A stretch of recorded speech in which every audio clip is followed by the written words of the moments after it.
Students, this is Vishwajeet Singh and you are watching Snapsolve. तो आज जो है हम लोग एसिड बेस एंड सॉल्ट का पार्ट 4 करने वाले हैं। इससे पहले ही हमने पार्ट 3 तक 3 वीडियोस बना चुके हैं। उन वीडियोस को आप पहले जाके देखें तो आपको ये पार्ट ज़्यादा अच्छे से समझ में आएगा। तो इस वीडियो को स्टार्ट करने से पहले एक क्वेश्चन है आप लोगों के लिए। क्वेश्चन क्या है कि जो नाइट्रिक एसिड होता है, नाइट्रिक एसिड के बारे में आप लोगों ने सुना ही होगा। Nitric acid is a strong acid, एक स्ट्रॉन्ग एसिड है। इसका कोई अदर नेम आपको बताना है क्या? नाइट्रिक एसिड का कोई दूसरा नाम आपको पता है? अगर पता है तो आप कमेंट कीजिए। अगर आपको नहीं पता है तो वीडियो को लास्ट तक देखें, मैं इसका अदर नेम आपको जरूर बताऊंगा।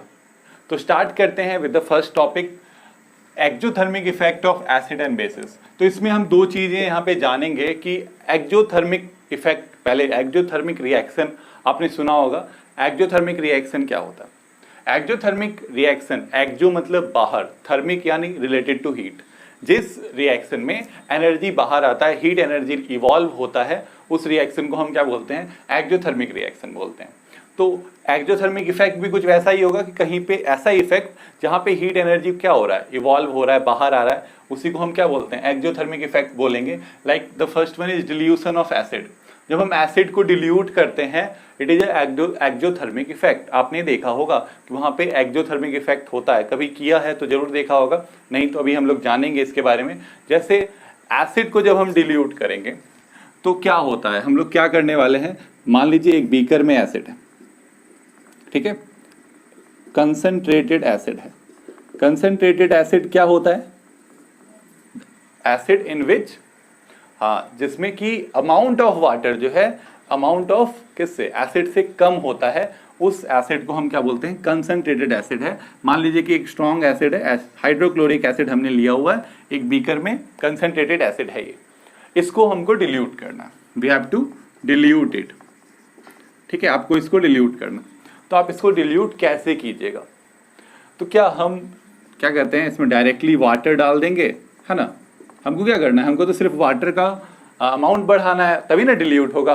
हम क्या करेंगे? हम पानी डाल देंगे तो डिल्यूट हो जाएगा। होगा ऐसे? नहीं, हम इस तरह से डिल्यूशन नहीं करेंगे। क्यों नहीं करेंगे? क्योंकि जब हम वाटर डाल रहे हैं एसिड में तो इट इज अ वेरी, क्या कहते हैं, पावरफुल एक्जोथर्मिक प्रोसेस। यहाँ पे बहुत ज़्यादा जो है एक्जोथर्मिक प्रोसेस होने वाला है, एक्जोथर्मिक रिएक्शन होने वाला है, हम कह सकते हैं। तो इस रिएक्शन में क्या होगा, जब हम उसमें वाटर डालेंगे तो बहुत ज़्यादा हीट एनर्जी जो है वो बाहर आएगा, और वो हीट एनर्जी इतना ज़्यादा बाहर आएगा जो हमारा जो आसपास का उस बॉडी पार्ट प्रेजेंट होगा इस बीकर के, उसको हार्म कर सकता है। साथ में ये बीकर को भी क्या कर सकता है? क्रैक कर सकता है। इतना ज़्यादा हीट एनर्जी वहाँ पे इवॉल्व होता है जब हम एसिड में वाटर को डाल देते हैं। पर तो डिल्यूट करें कैसे? डिल्यूट करने का हम अल्टरनेटिव मेथड लेते हैं। मतलब हम वाटर ले लेते हैं एक बीकर में, हमको क्या लेना है? वाटर लेना है, और बिल्कुल हल्का हल्का, मतलब ड्रॉप बाय ड्रॉप कह सकते हैं कि हमको एसिड डालना है। थोड़ा सा एसिड डाले, फिर हम उसको क्या करते हैं? हम स्टायर करते हैं, उसको स्टायर करते हैं। स्टायर करने से क्या होगा कि वो जो एसिड है वो इवनली डिस्ट्रीब्यूट हो जाएगा वाटर में। क्योंकि वाटर का अमाउंट ज़्यादा है, एसिड का अमाउंट थोड़ा सा है, तो वहाँ पे जो हीट एनर्जी इवॉल्व होगा वो बहुत ही कम होगा, ठीक है। तो इसलिए जो है we prefer this method of dilution. हम लोग जब भी एसिड को डिल्यूट करेंगे तो हम लोग वाटर में एसिड डालेंगे, ना कि एसिड में वाटर। एसिड में वाटर डालेंगे तो क्या होगा? एसिड में वाटर डालेंगे तो वो हमारे स्किन को हार्म कर सकता है, साथ में जो बीकर है वो क्रैक हो सकता है। लेकिन जब हम वाटर में एसिड डाल के और हल्का हल्का एसिड डाल के स्टायर करेंगे तो वो एसिड इवनली डिस्ट्रीब्यूट हो जाएगा, और हीट एनर्जी का जो प्रोडक्शन है वो काफ़ी कम होगा, ठीक है। तो ये हो गया डिल्यूशन ऑफ एसिड के बारे में। अब अगर हम न्यूट्रलाइजेशन रिएक्शन का बात करें तो it is also a exothermic process. ये भी एक एक्जोथर्मिक रिएक्शन ही है, यहाँ पे हीट एनर्जी इवॉल्व होता है, ठीक है। तो हम लोग क्या करते हैं? हम लोग इसमें भी जब हम लोग एसिड और बेस को रिएक्ट करते हैं, इसी को न्यूट्रलाइजेशन रिएक्शन कहते हैं। When acid reacts with base to form salt and water, we call it neutralization reaction.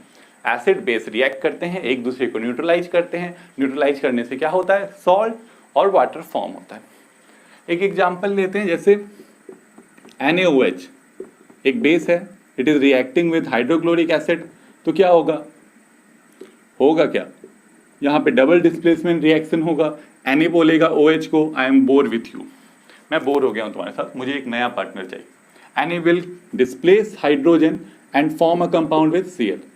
Sodium hydrogen को डिस्प्लेस करेगा, क्लोरीन के साथ कंपाउंड फॉर्म कर लेगा NaCl। ये फॉर्म हो गया। इसके बाद अगर देखें हम तो OH और H बच जाएगा, तो ये दोनों भी आपस में कंपाउंड फॉर्म कर लेगा, वाटर, है ना। तो इसी को हम न्यूट्रलाइजेशन रिएक्शन कहते हैं। अब अगर हम इसका बात करें, इस न्यूट्रलाइजेशन रिएक्शन को हम परफॉर्म कैसे करें, क्योंकि ये एक एक्सोथर्मिक इफेक्ट, एक्सोथर्मिक प्रोसेस है। तो अगर आपने एसिड लिया पूरा बेस डाल दिया, या बेस लिया पूरा एसिड डाल दिया, तो क्या होगा, कुछ ऐसा ही प्रोसेस होगा, बहुत ज़्यादा हीट एनर्जी इवॉल्व होगा, हो सकता है बीकर क्रैक कर जाए। तो इसलिए हम लोग क्या करते हैं, हम लोग बेस लेते हैं। जैसे मान लीजिए कि एक कॉनिकल फ्लास्क है, ठीक है, ये एक कॉनिकल फ्लास्क है, इसमें हमने एक बेस लिया हुआ है, यही बेस ले लेते हैं, NaOH हमने बेस लिया हुआ है, ठीक है। तो हमको पता करने के लिए कि यहाँ पे जो सॉल्ट है वो फॉर्म हो रहा है कि नहीं, सॉल्ट फॉर्म हो गया पूरी तरह से NaOH न्यूट्रलाइज हुआ कि नहीं, हम इसमें क्या करेंगे, हम इसमें पेनोप्थलीन डाल देंगे, फेनोप्थेनिल डालेंगे, है ना। फेनोप्थलीन जब हम इसमें 2 ड्रॉप या 3 ड्रॉप आप पेनोप्थलीन का डाल दीजिए, तो उससे क्या होगा, ये जब आप पेनोप्थलीन इसमें पुट कर दीजिएगा तो it will change into pink.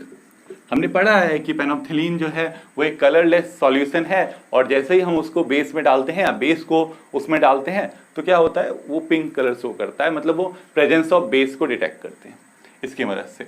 अब ये पिंक कलर का हो गया, पिंक कलर का हो गया तो हम लोग क्या करेंगे, सेम प्रोसेस करेंगे जो यहाँ पे कर रहे थे, हल्का हल्का एसिड डालेंगे, ठीक है। We will put drop by drop, जैसे मान लीजिए HCl डाल रहे हैं तो उसको ड्रॉप बाय ड्रॉप डालेंगे और कॉनिकल फ्लास्क को सेक करेंगे ऐसे, ठीक है। फिर डालेंगे, फिर करेंगे, फिर डालेंगे, फिर करेंगे, और तब तक करते रहेंगे जब तक ये पिंक कलर जो है वो फेड ना हो जाए, ठीक है। पिंक कलर फेड ना हो जाए, पिंक से ये किसमें ना कन्वर्ट हो जाए, कलरलेस में, ठीक है। तब तक हमको करना है जब तक ये पिंक कलर किसमें ना कन्वर्ट हो जाए, कलरलेस में। और जैसे ही कलरलेस में कन्वर्ट हो गया, इसका मतलब क्या हुआ, इसका मतलब आपका पूरा बेस जो है NaOH और HCl आपस में रिएक्ट करके सॉल्ट, मतलब सारे NaOH जितना भी उसमें बेस प्रेजेंट था वो सारा रिएक्ट अब कर चुका है, और उसने क्या, सॉल्ट एंड वाटर फॉर्म कर लिया है। इससे आपको पता लगेगा।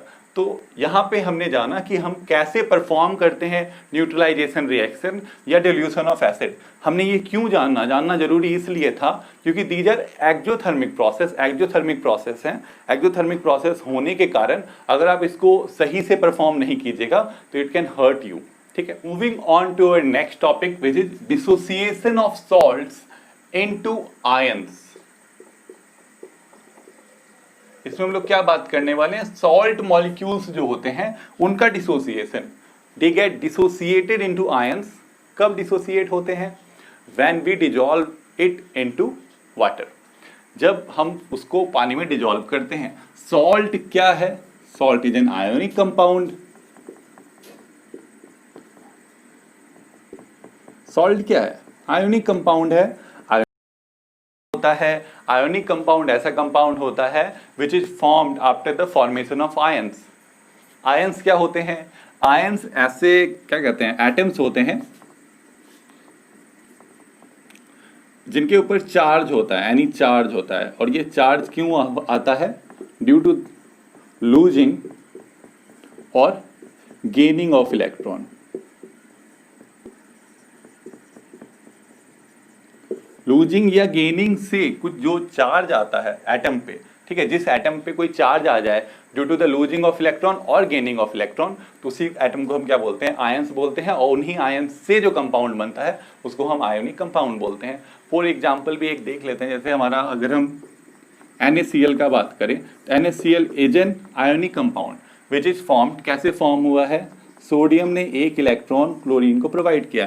क्लोरीन का जो है there are 7 electrons in its outermost orbit, उसके आउटर मोस्ट ऑर्बिट में 7 इलेक्ट्रॉन्स हैं, तो उसको एक इलेक्ट्रॉन चाहिए। सोडियम का जो अगर हम इलेक्ट्रॉनिक कन्फिग्रेशन देखें तो 281 होता है, इसका अगर देखें तो ये 287 होता है, तो उसको एक इलेक्ट्रॉन चाहिए और इसके पास 28 है। ये अगर एक इलेक्ट्रॉन, सोडियम अगर एक इलेक्ट्रॉन लूज कर जाए तो 2 8 होने के कारण ऑक्टेट रूल को पूरा कर लेगा और ये स्टेबल हो जाएगा। तो ये एक इलेक्ट्रॉन किसको दे देता है, क्लोरीन को दे देता है, जिसके कारण जो है Na positive and Cl negative ions का फॉर्मेशन होता है। तो देखिए Na पॉजिटिव, पॉजिटिव आयन, ये नेगेटिव आयन, पॉजिटिव आयन को हम कैटायन बोलते हैं, नेगेटिव आयन को हम एनायन बोलते हैं।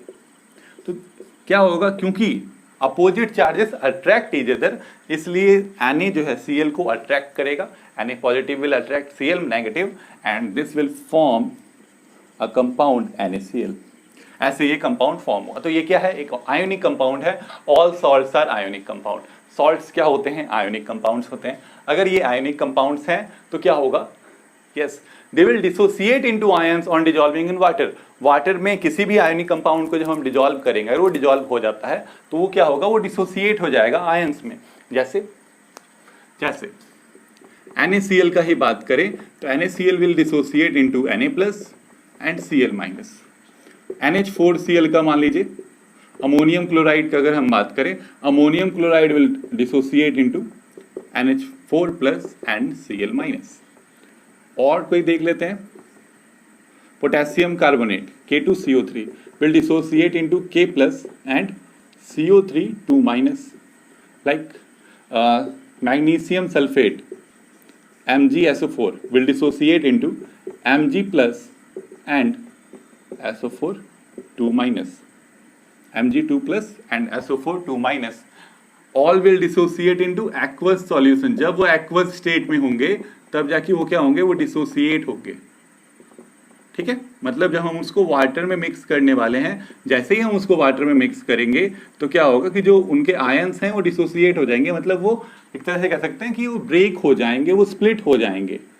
जो हमारा मॉलिक्यूल है it will split into its constituent ions. ठीक है, मतलब जिन आयंस से वो मिलके बना हुआ है उन आयंस में वो क्या होगा, उन रेडिकल्स में, उन आयंस में वो स्प्लिट अप हो जाएगा। ठीक है, इसी प्रोसेस को हम क्या बोलते हैं, डिसोसिएशन ऑफ सॉल्ट बोलते हैं इनटू आयंस। तो अभी हमने पढ़ा dissociation of salt molecules into ions. उसी से कुछ रिलेटेड यहाँ पे है सॉल्ट हाइड्रोलिसिस।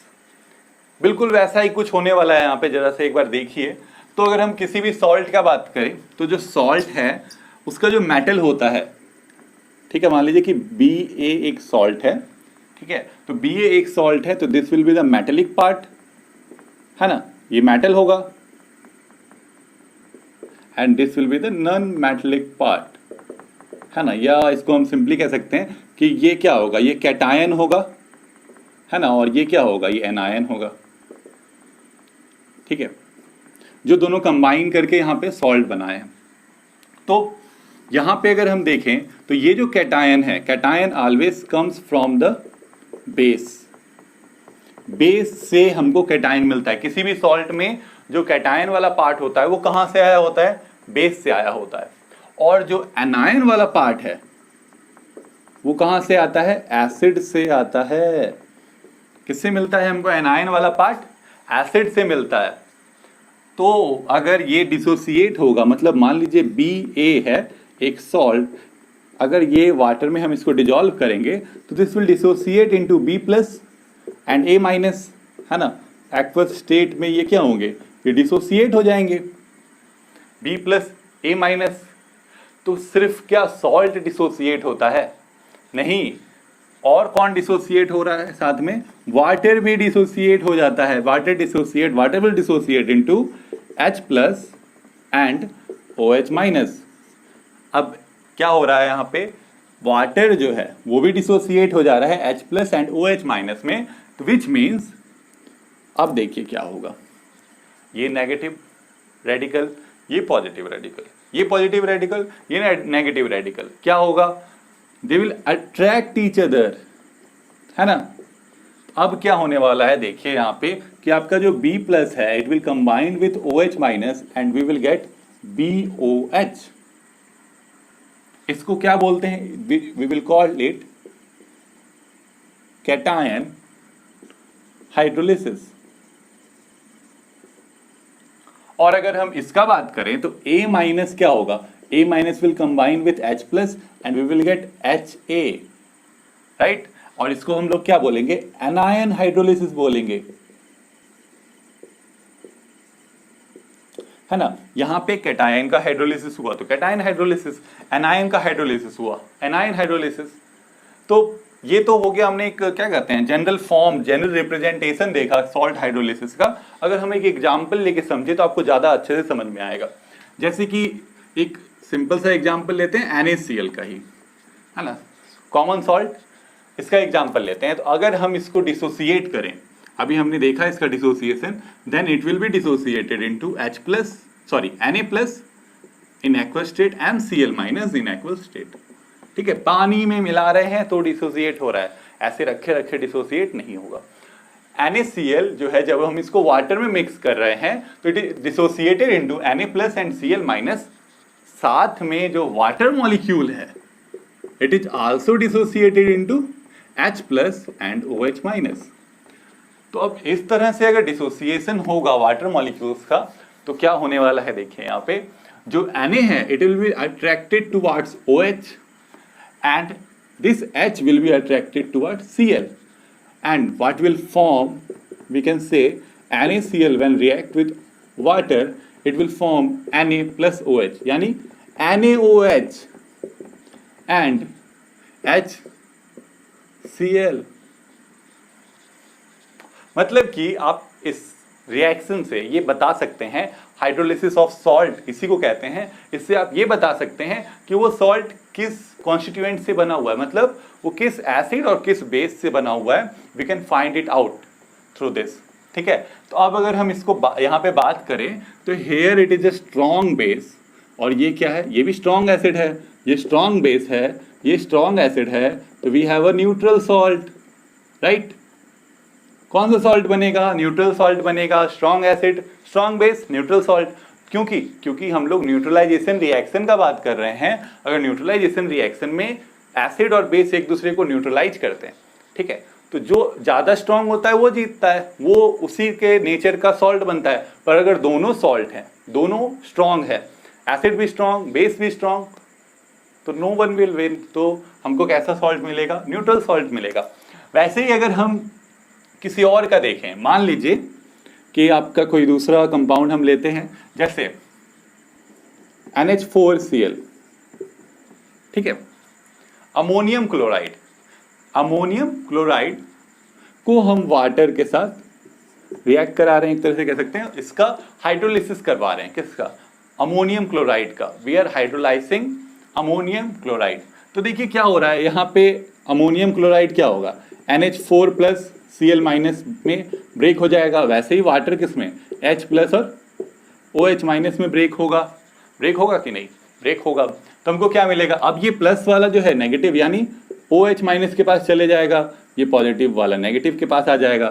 तो हमको क्या मिलेगा, NH4OH plus HCl, which means कि अमोनियम क्लोराइड जो है वो अमोनियम हाइड्रोक्साइड और हाइड्रोक्लोरिक एसिड को आपस में जब हमने रिएक्ट किया था तो फॉर्म किया हुआ था। ठीक है, अब ammonium hydroxide weak base, it is a weak base,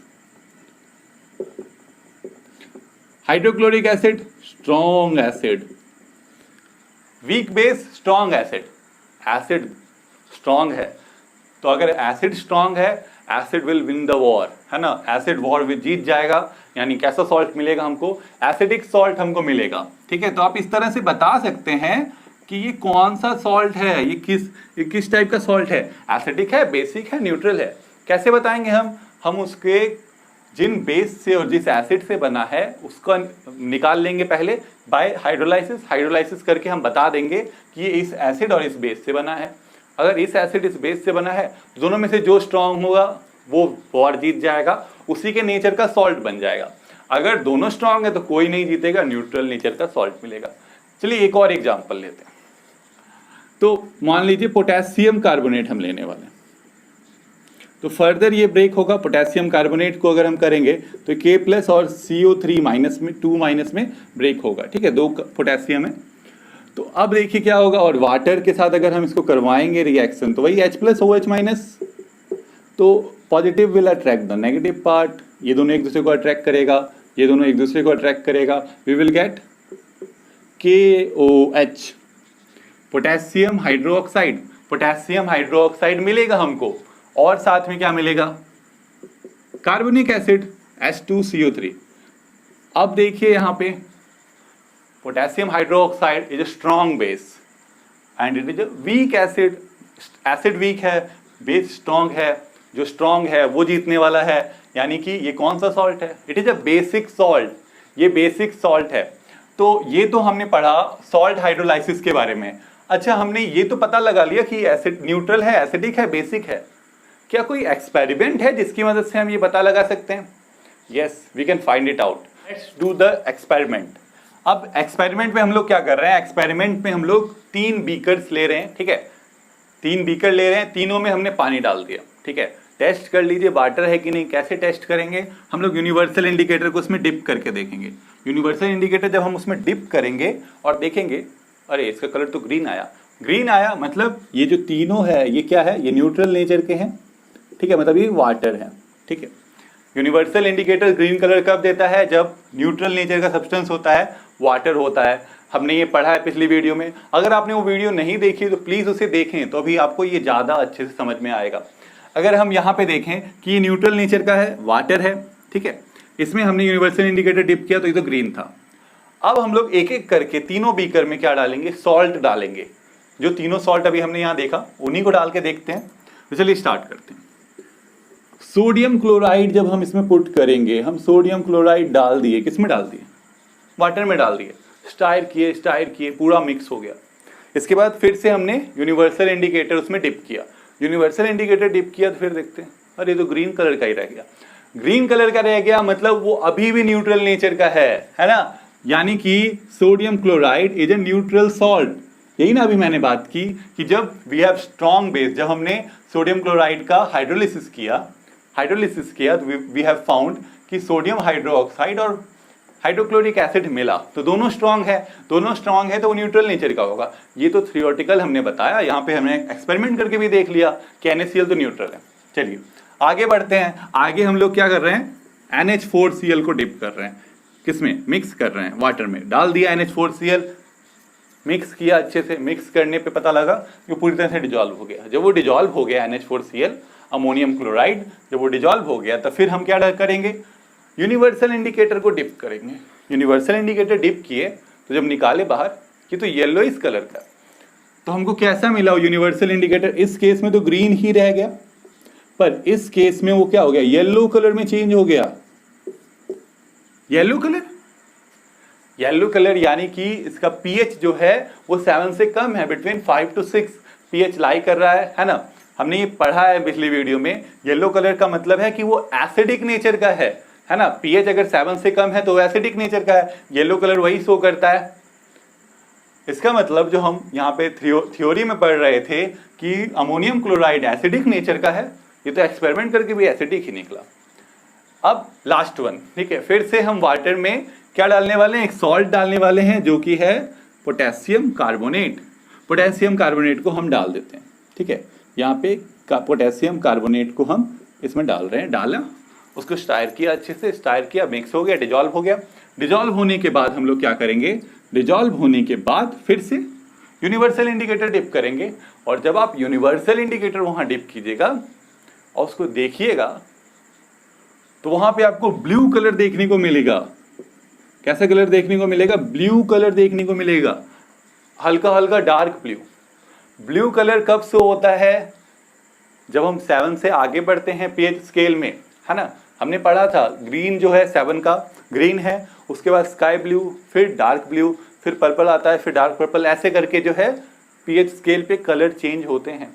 यानी कि 7 के बाद स्काई ब्लू, डार्क ब्लू, यानी कि आप कह सकते हैं कि 8, 9 जो है यहाँ पे आपको पीएच देखने को मिल रहा है, किसका, पोटेशियम कार्बोनेट का। 8, 9 पीएच, 8, 9 पीएच किसका है, 8, 9 पीएच बेस का है। मतलब कि पोटेशियम कार्बोनेट के बारे में जो हम बोल रहे थे कि क्योंकि यहाँ पे स्ट्रॉन्ग बेस है और वीक एसिड है तो ये बेसिक नेचर का है, एक्सपेरिमेंट से भी वही प्रूफ हुआ। तो यहाँ पे हमने ये एक्सपेरिमेंट करके देखे कि हाइड्रोलिसिस ऑफ सॉल्ट से क्या होता है। हाइड्रोलिसिस ऑफ सॉल्ट से आपको बेस और एसिड मिलते हैं। बेस और एसिड मिलने पे जो स्ट्रांग होता है उसका नेचर जो है वहां पे शो होता है। अगर एसिड स्ट्रांग है तो एसिडिक नेचर शो होगा, बेस स्ट्रांग है तो बेसिक नेचर शो होगा, दोनों स्ट्रांग है तो we will have a neutral nature. ठीक है, न्यूट्रल नेचर वहां पे शो होगा। क्योंकि स्टार्टिंग में मैंने आपसे एक क्वेश्चन पूछा था, क्वेश्चन क्या था, नाइट्रिक एसिड का अदर नेम बताना था, आपको कोई दूसरा नाम बताना था नाइट्रिक एसिड का। तो एक नहीं दो नाम है हमारे पास नाइट्रिक एसिड के। नाइट्रिक एसिड के अलावा दो और नाम है उसके। एक है aqua Fortis, first name is aqua Fortis, ये ग्रीक नेम है, और the second name is spirit of नीटर। क्या बोलते हैं, स्पिरिट ऑफ नीटर। ये दोनों जो है नाइट्रिक एसिड के ही नाम है। अगर आप कहीं पे ये देखते हैं लिखा हुआ एक्वा फॉर्टिस या स्पिरिट ऑफ नीटर, तो इसका मतलब क्या है, नाइट्रिक एसिड का वहां पे बात हो रहा है। तो आई होप कि जो टॉपिक आपको मैंने आज पढ़ा है उससे रिलेटेड आपके सारे डाउट्स क्लियर हो गए होंगे। और अगर आपको पढ़ाई के समय भी डाउट्स आते हैं तो आप स्नैपसॉल्व ऐप डाउनलोड कर सकते हैं, जो कि आपको प्ले स्टोर पे अवेलेबल है। उससे आपको क्या होगा कि जब आप पढ़ रहे होंगे आपको कोई डाउट होगा तो उसी समय वो डाउट आप क्लियर कर सकते हैं। वीडियो को देखने के लिए बहुत बहुत थैंक यू।